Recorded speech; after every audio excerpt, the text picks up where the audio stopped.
మెదక్ జిల్లా సమీకృత కలెక్టర్ కార్యాలయం సోమవారం నాడు నిర్వహిస్తున్న ప్రజావాణి కార్యక్రమంలో స్వీకరించిన దరఖాస్తులపై దృష్టి సారించాలని జిల్లా కలెక్టర్ రాహుల్ రాజు జిల్లా అధికారులకు సూచించారు. ప్రజావాణిలో వివిధ ప్రభుత్వ పథకాలపై ప్రజల నుండి 197 దరఖాస్తులు సోమవారం నాడు స్వీకరించినట్లు సోమవారం మధ్యాహ్నం 3:30 గంటలకు తెలిపారు. పెండింగ్లో ఉన్న ప్రజావాణి సమస్యలపై దృష్టి సారించాలని జిల్లా కలెక్టర్ రాహుల్ రాజ్ అధికారులను ఆదేశించారు. సోమవారం నాడు జిల్లా సమీకృత కలెక్టర్ కార్యాలయం ఐడిఓసిలో జిల్లా అదనపు కలెక్టర్ రెవెన్యూ వెంకటేశ్వర్లు, డిఆర్డిఓ శ్రీనివాసరావుతో కలిసి ప్రజావాణిలో వివిధ సమస్యలపై ప్రజల నుంచి దరఖాస్తులను స్వీకరించారు.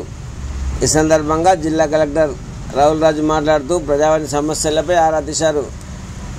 ప్రజాపాలనలో ప్రజల సమస్యలు పరిష్కరించడం ప్రధాన ధ్యేయమని, తమ పరిధిలో ఉన్న సమస్యలను ప్రభుత్వ నియమ నిబంధనల మేరకు పరిశీలించడం జరుగుతుందన్నారు.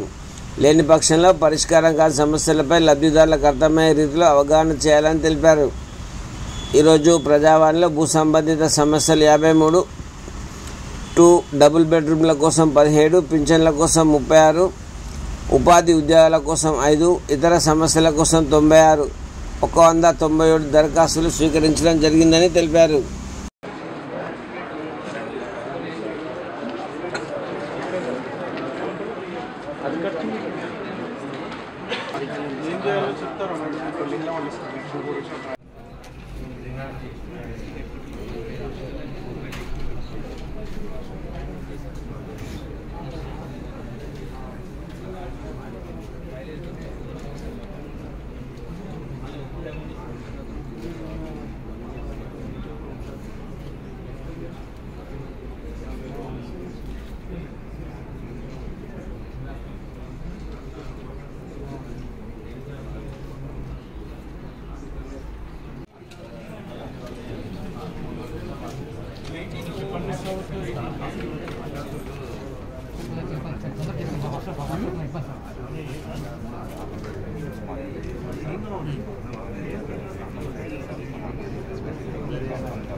మీ నాన్నకు వచ్చిందా?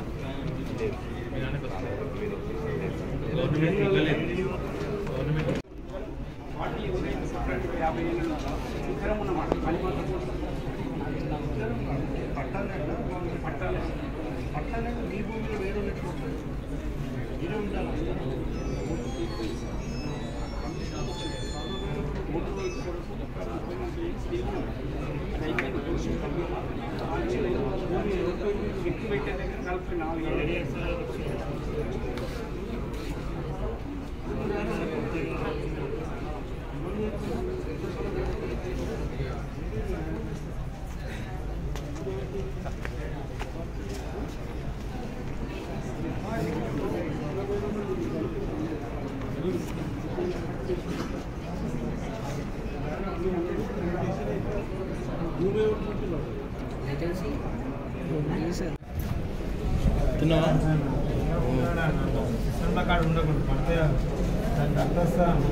సంతోష్